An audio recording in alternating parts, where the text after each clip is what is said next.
Ok, let's go. Bon et bah bienvenue à tous dans cette nouvelle vidéo. Je suis super content de reprendre les vidéos, j'ai enfin pu trouver le temps de tourner quelque chose, de pouvoir faire tout mon montage. Sur mes réseaux, on m'a posé beaucoup de fois la question de pourquoi je faisais plus de vidéos. En vrai, la raison elle est assez simple. D'un côté, énormément de travail et ça c'est super, des très gros projets, j'ai hâte de vous en parler, mais vraiment des trucs d'enflure. Non mais je me suis pas coupé les cheveux en fait. Et vraiment ces derniers mois ils ont été hyper sportifs. Et de l'autre côté une grosse période de moins bien. Et d'ailleurs je suis vraiment content de sortir cette vidéo parce que pour moi elle a un intérêt qui est immense. Je vous fais l'histoire rapidement. En septembre je suis rentré dans une école d'informatique où il fallait énormément travailler. En moins d'un mois j'ai fait plus de 270 heures. Bref j'ai tout donné et j'ai été refusé. Pendant un mois j'ai loupé énormément de tournages, énormément de grosses occasions. Quelques contrats avec des majors qui ont été rompus, bref. Et pendant longtemps j'ai vraiment rien foutu. Alors clairement je courais dans le vide. Bref après énormément de temps à rester juste dans mon lit à rien faire du tout, je me suis dit let's go. J'ai écrit au label Jeune à Jamais avec qui j'avais déjà discuté auparavant et bam, je suis monté sur Paris faire une interview. Avant de commencer la vidéo, vraiment un très grand merci à toute l'équipe du label Jeune à Jamais qui sont d'une bienveillance et d'une gentillesse immense. Vraiment un très grand merci. Pour la petite anecdote, j'ai écrit à la boss du label pour la remercier. Directement elle m'a dit on se voit le 26. Moi je dis y'a quoi le 26 ? Et directement elle m'a envoyé un post de Zoukoumaïzi à l'Olympia. Donc elle m'a invité à assister au concert de Zoukoumaïzi. C'était vraiment un moment génial. J'ai pu parler avec Zoukoumaïzi, plein de membres du 667. Bref c'était super cool. J'ai amené une pote à moi. On s'est régalé. Petite photo de moi avec Zoukou et petite photo avec Black Jacobes. Trop gang les photos. Trop gang. Pour cette vidéo, vous pouvez la regarder comme vous voulez. De toute manière, je vous ai mis les timecodes. Normalement, si j'ai réussi. La première partie, c'est quand je voyage et je vais chercher les caméras pour aller à l'interview. Et la deuxième partie, c'est l'interview du chef de projet du label et de la cofondatrice. C'est vraiment une interview qui est hyper intéressante si vous êtes des jeunes artistes en développement ou même que vous avez envie de bosser dans l'industrie musicale. Vraiment, allez checker. Vous n'êtes pas obligé de regarder le début. Regardez l'interview. Elle est vraiment super cool. Encore un grand merci à eux. Je vous souhaite un très bon visionnage et merci d'avoir cliqué. Ok, salut à tous. Eh bah écoutez, il est 8h, on est le 6 octobre et on va aller interviewer un label et ça va être très sympa. Bon, j'ai 5 heures de train là, tant de trains à prendre. Et pour ce voyage, on a carrément 2 sacs, nouveau sac de caméra, mon sac de voyage et j'ai carrément une valise. On va pas seulement à Paris, après Paris, on va redescendre à Lyon. Normalement, on va faire une ou deux petites interviews si j'ai le temps. Oh, c'est terrible, j'ai trop de sacs. Magnifique gare de Périgny. C'est parti.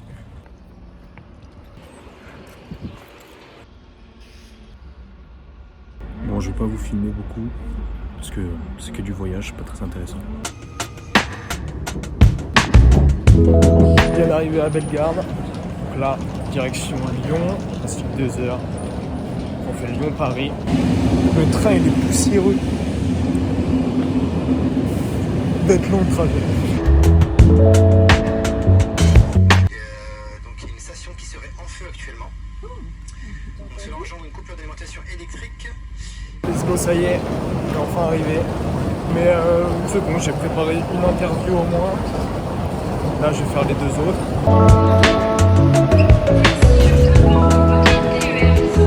Bon, du coup, je me suis arrêté dans un Starbucks. Là, je fais les locations des caméras pour, en tout cas, l'interview de demain. Peut-être j'irai relouer après.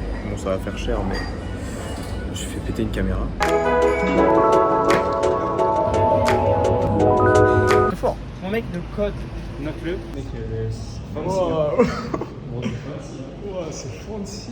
Fin de la première journée, on peut dire merci à Félix qui m'héberge, qui me loge. C'est très fort.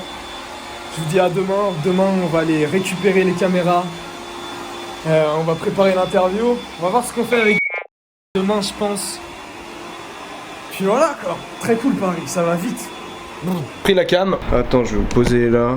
Planning du jour. Qu'est-ce qui va se passer? Là, il faut que j'aille tout d'abord aller chercher ma caméra, micro, trépied chez Maximaloc. Je dois aller chercher pour 15h. Là, il est... Voilà, 14h. 15h, on va aller chercher caméra, micro, tout ça. Et après, on a rendez-vous à 16h30. Donc là, ça va parce que c'est à côté. Mais du coup, 16h30, interview. Je vais faire un petit vlog et interview.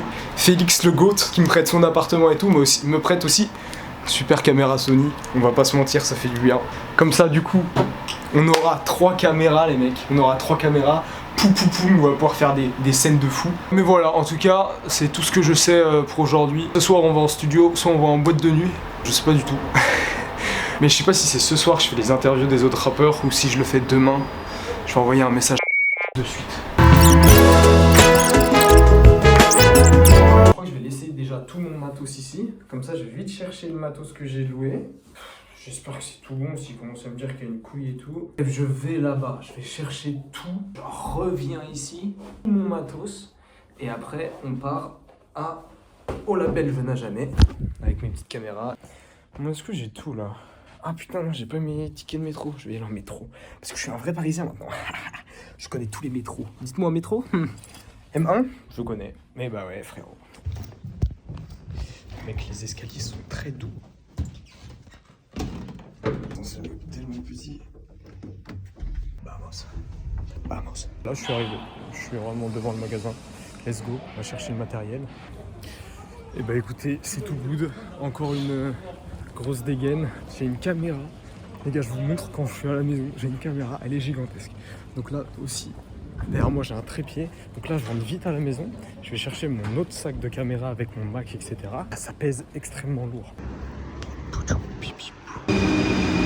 C'est extrêmement lourd. Putain de merde, mission réussie. Donc là, j'ai les caméras. Il manque plus qu'à chercher mon sac avec mon PC et mes deux caméras. Le trajet va être hyper long, gros. C'est hyper lourd, ces trucs. Aïe aïe aïe.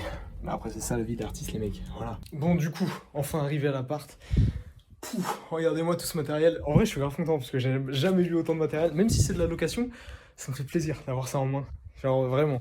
Donc là, on a un gros trépied de malade. Je vous montrerai une fois qu'on est au label. Là, on a une grosse caméra. Bah attendez, je vous la montre maintenant. Regardez-moi ça. Bon, on la voit pas bien.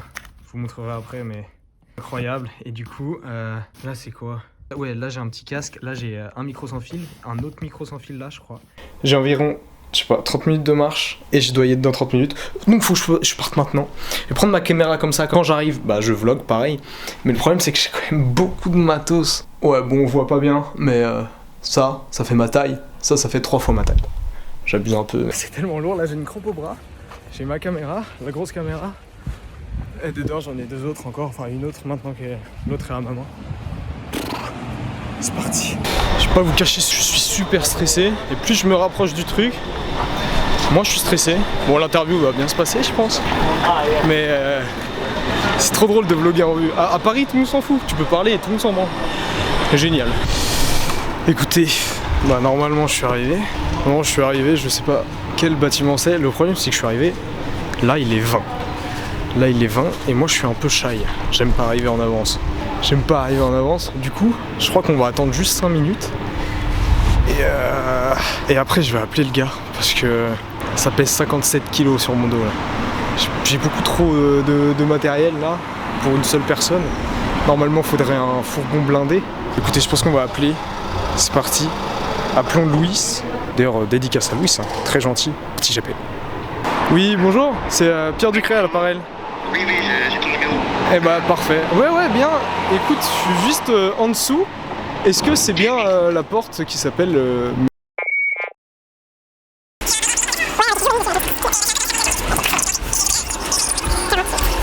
Si, let's go, c'est bon.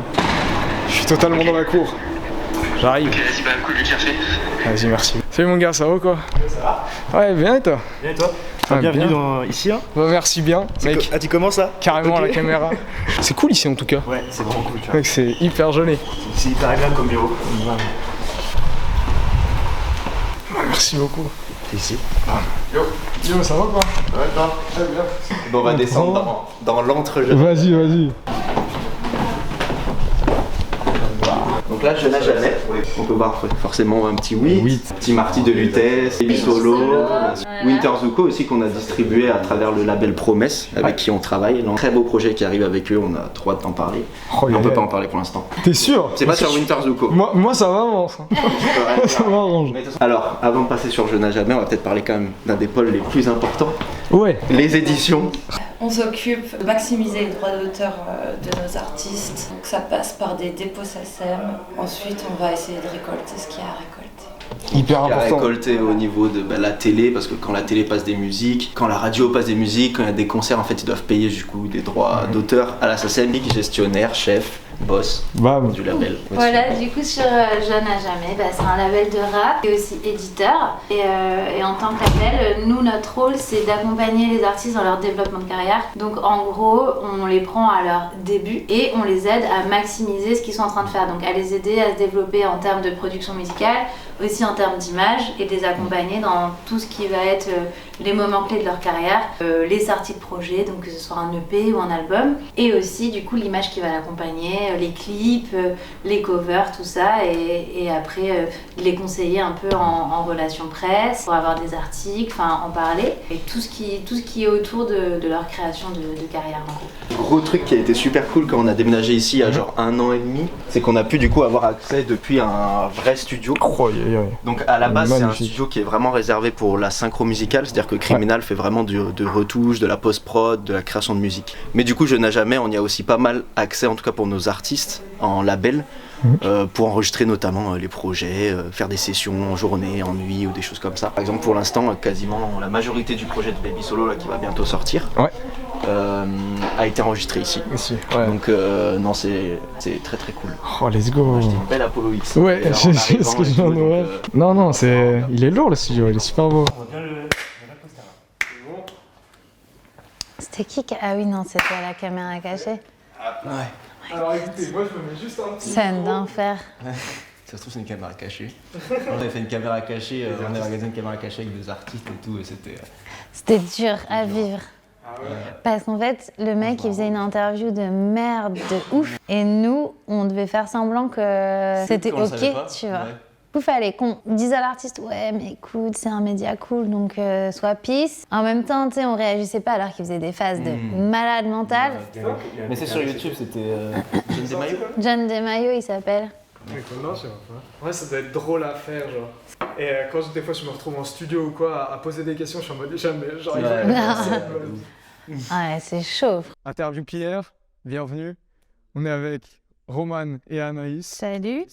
Ouais, écoute, au top, merci beaucoup de m'accueillir ici. Anaïs, on va commencer par toi. Ouais. Tu es DJ et surtout DA et cofondatrice du label Jeune à Jamais. Tout à fait, ouais. Qu'est-ce qui t'amène ici? En gros, j'avais vraiment envie de travailler dans la musique et notamment dans le rap, donc tout au long de mes études. Au début, j'ai fait les beaux-arts, je me suis un peu paumée et tout. Et après, je me suis dit, comment je fais pour bosser dans le monde de la musique? Je me suis intéressée un peu à tous les métiers qu'il y avait. Et j'ai vu que la communication, ça me plaisait bien. Et en cherchant des stages, j'ai atterri chez un tourneur de rap qui s'appelle Yuma Productions. Et je me suis retrouvée à bosser sur Section d'Assaut, sur Niro, sur Joke. Et moi, je faisais en gros la communication autour des tournées des artistes. Ok.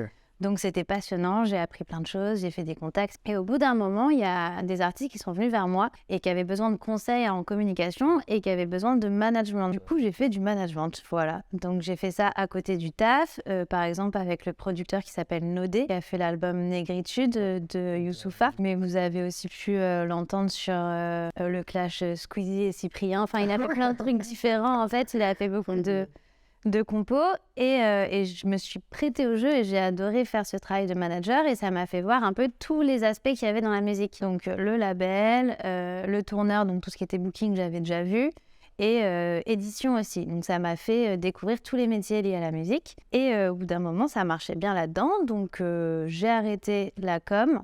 Et j'ai rencontré l'équipe d'Alterca qui m'a dit « Salut, nous, le rap, on adore, mais on n'y connaît rien. Est-ce que t'es chaude pour monter un label avec nous ?» Trop cool. Voilà. Donc, occasion de dingue. Ouais, occasion de malade, franchement. J'y croyais pas. Voilà. Donc, on a un peu discuté du projet. On s'est dit que c'était bien d'être un label, d'être un éditeur aussi. Donc, on a monté ça ensemble. Et c'est comme ça qu'est né Jeune à Jamais. Et du coup, DA, directrice artistique du label, ça consiste à quoi être DA? Alors, être DA, ça veut dire qu'en gros, tu t'occupes de la gestion du répertoire d'artistes. On dit aussi A&R, artistes et répertoire. Et du coup, en gros, l'idée, c'est de choisir les artistes avec qui le label va travailler. Donc ça, c'est vraiment la base, le début du métier. Et ensuite, ça va être là pour les aider à s'aiguiller vers des bonnes directions artistiques, en gros. Tout simplement. Trop cool. Et toi, Roman, tu es chef de projet Ouais. du label Jeune à Jamais. Ça consiste en quoi être chef de projet dans un label? C'est super dur en fait, toujours un peu à définir chef de projet. En gros, chef de projet, c'est au quotidien mener à bien les projets dans le sens où ça va être de l'organisation, je sais pas, mais de clips, de l'organisation de, je sais pas, de sessions studio, de planning, travailler du coup avec les différentes composantes, on va dire de la musique, mais genre, tout à l'heure on en a parlé rapidement, mais avec la distribution, leur envoyer les sons au bon moment, gérer les rétro-plannings. Tu fais toute la coordination de tout. Ouais, avec Anaïs. Enfin, on Ok. fait ça à deux en réalité. Elle est aussi chef de projet, Anaïs, un peu quand elle sorte. Peut-être assistant d'Anaïs sur un peu tout. Ce qui est chiant. C'est couteau suisse, quoi. Ouais, bah c'est vraiment ça. Du coup, il y a aussi des relations presse. Ouais. On les fait pas mal en interne, sauf sur certains artistes. En gros, c'est de la gestion de projet comme on le trouve dans d'autres métiers, voilà, dans n'importe quelle branche. C'est gérer un rétro-planning. On a besoin de contenu, on a besoin de ces informations-là, de faire valider des choses. Et du coup, Roman, il s'occupe de parler avec tout le monde et de faire de faire en sorte que les choses soient faites, quoi, en temps et en heure. Maintenant, on va juste parler un peu du label Jeune à Jamais. Donc, c'est un label indépendant. Et c'est quoi un label indépendant, tout simplement? Alors, un label indépendant, c'est un label, on va dire, qui appartient pas à un gros groupe et qui, du coup, fait pas partie des majors. Les majors, tout le monde les connaît, c'est Universal, c'est Sony, c'est Warner, voilà. Et du coup, un label indépendant, c'est une société qui n'est pas reliée à un gros groupe, quoi. On est aussi à Alterka. En quoi Jeune à Jamais, c'est lié à Alterka? En gros, Alterka fait partie de Jeune à Jamais et Jeune à Jamais fait partie d'Alterca. Donc, les boss d'Alterca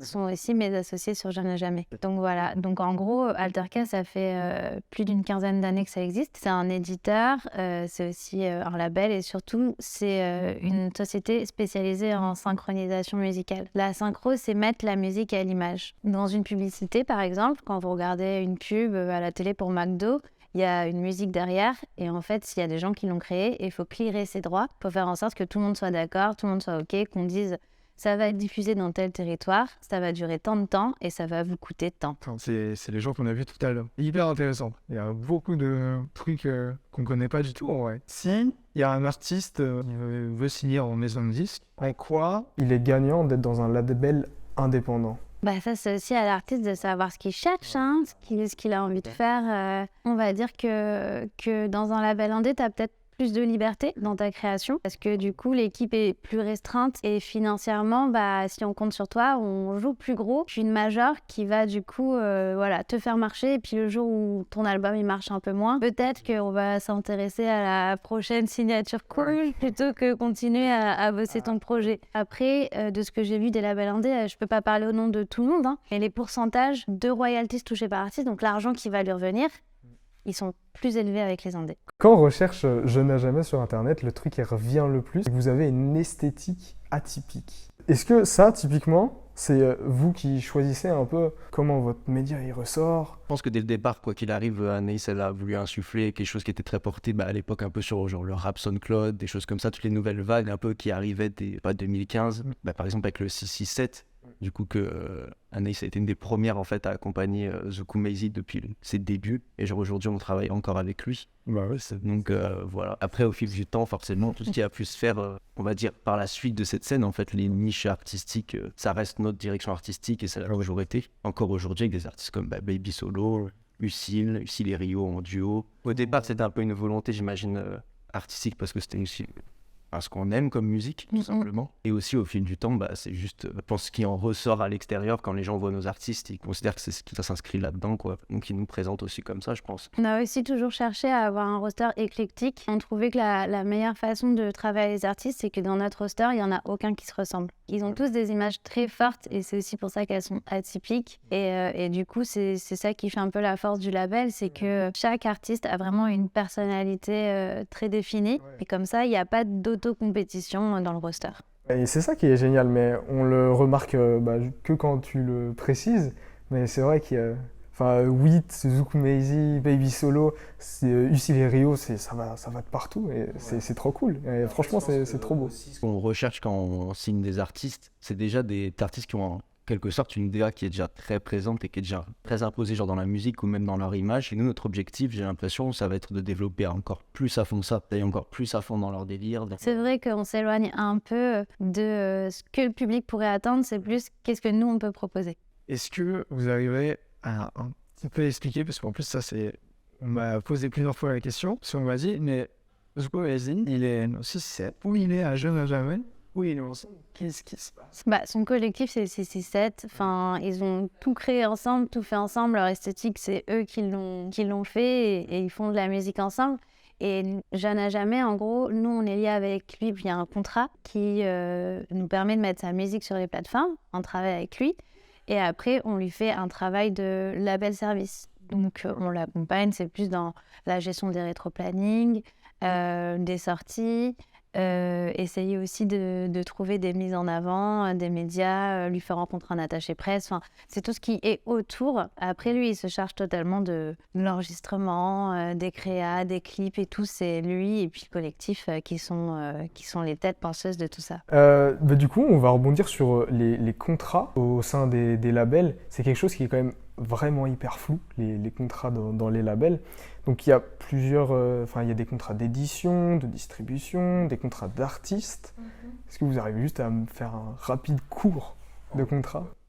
Donc, je t'en prie. En gros, déjà, il faut séparer en deux. Il y a le master, du coup, tout ce qui est la commercialisation, on va dire, de la musique. Et de l'autre côté, il y a ce qu'on appelle le publishing, donc tout ce qui est les éditions. Mais du coup, dans ce qu'on appelle le master, du coup la commercialisation, là il va y avoir 3 types de contrats. Du coup le contrat de distribution, ça c'est le contrat où le label distributeur ou juste distributeur va mettre sur les plateformes les sons, va aussi les présenter aux plateformes de streaming, donc pitcher auprès des plateformes pour avoir des entrées en playlist, des choses comme ça, mais aussi donner des conseils en termes de rétro-planning, parfois même donner des conseils, on pense que ce titre c'est le plus fort, peut-être qu'il faudrait le sortir en single ou des choses comme ça.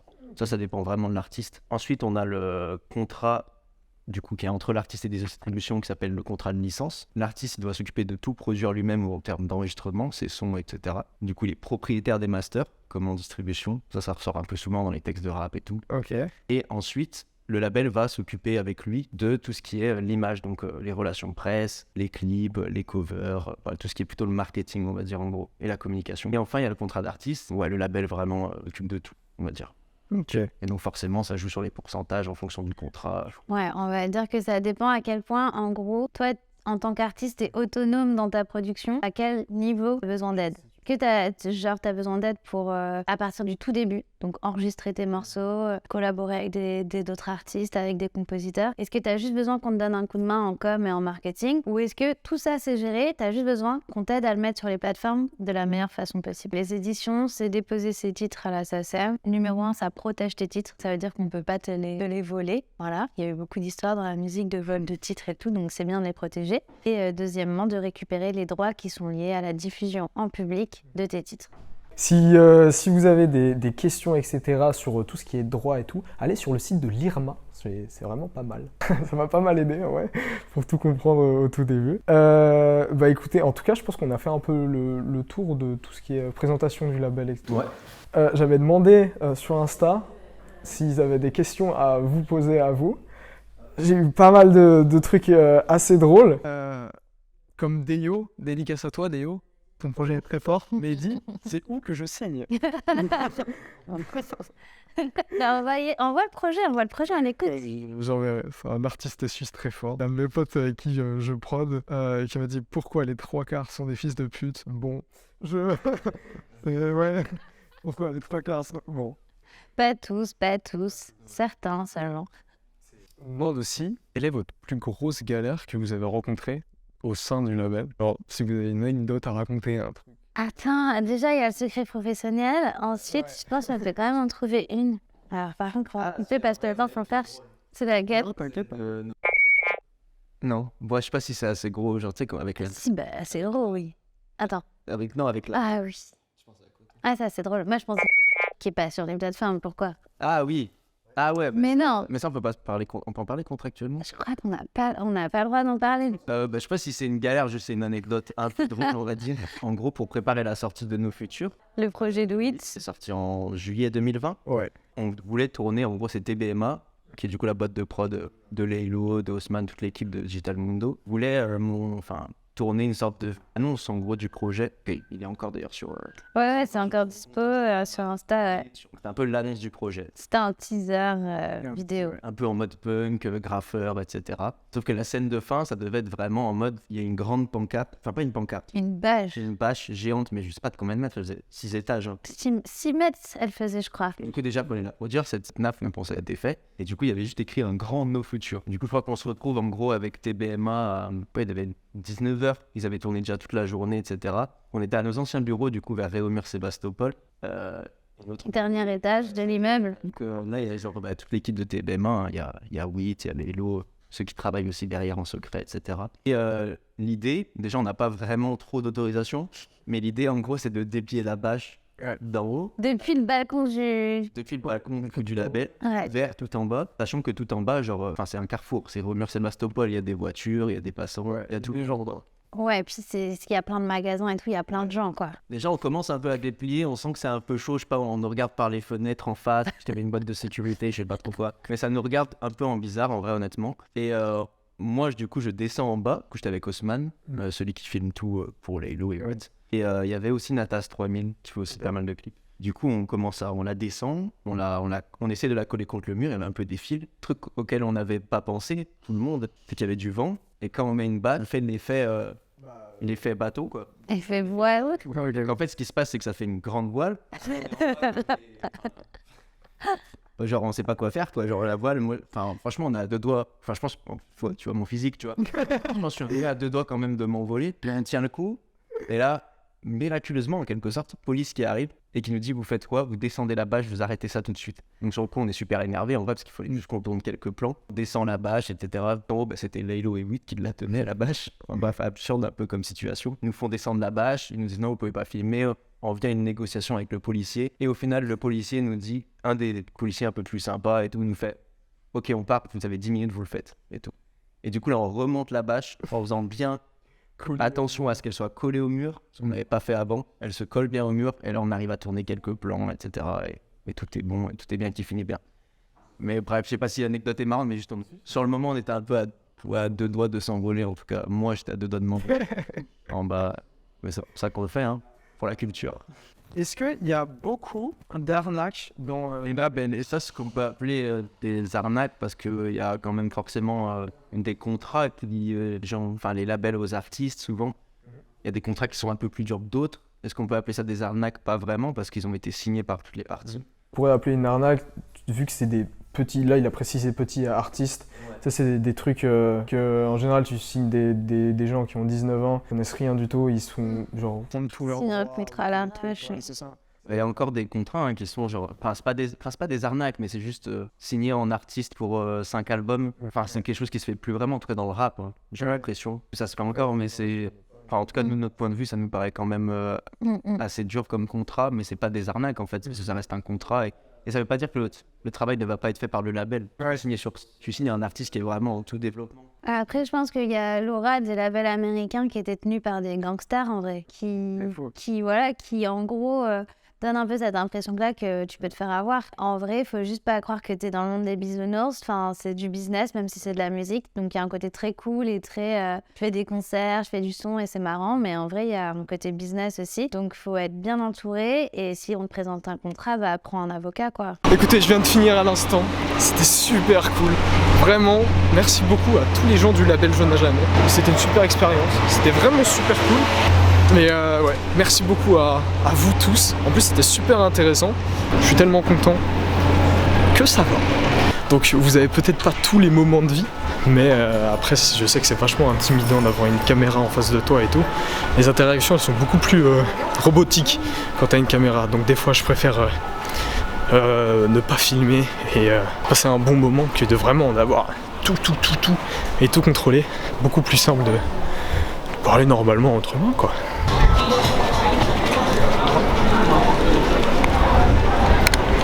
Et voilà, c'est tout pour ce vlog interview, j'espère que ça vous a plu. Et même si vous n'avez pas tout regardé, j'espère que soit vous avez regardé l'interview, soit vous avez profité du vlog. Bref, on se retrouve bientôt pour d'autres vlogs rap, j'ai beaucoup de choses à vous partager. Je vais faire énormément d'autres contenus, en studio, du contenu dans ma chambre où je vous explique des trucs. Je vais vous emmener un peu partout. Et c'est parti, merci à vous, des bisous. Et c'était Pierre, let's go.